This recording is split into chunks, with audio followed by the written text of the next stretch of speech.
लग्न समारंभाकरिता प्रत्येक सावनेरकराची पहिली पसंत बालाजी सेलिब्रेशन्स लॉन व हॉल सावनेर।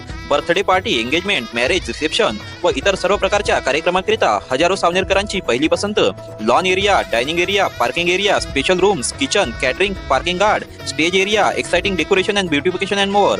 तर आजच बुक करा श्री बालाजी सेलिब्रेशन्स हॉल व लॉन सावनेर।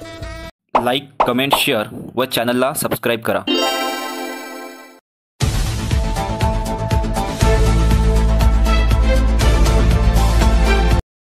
सत्ताधारी पक्ष काँग्रेसने नागपूर जिल्हा परिषदेच्या कार्यकाळ वाढविण्याची मागणी केली आहे। या संदर्भात प्रस्ताव गुरुवार दिनांक 2 जानेवारीला जिल्हा परिषदेच्या सर्वसाधारण सभेत मंजूर करण्यात आला असून तो राज्य शासनाकडे पाठविण्यात येणार आहे।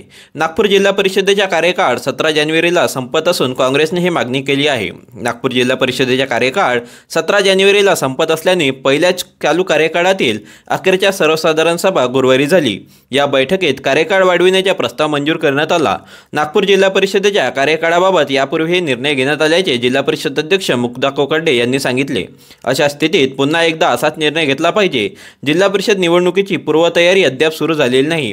अशा स्थितीत कार्यकाळ न वाढल्यास प्रशासकाची सत्ता येईल। अशी स्थितीत जनतेला दिलासा देण्यासाठी कार्यकाळ वाढविण्यात यावा असे मत मुक्ता कोकर्डे यांनी व्यक्त केले आहे।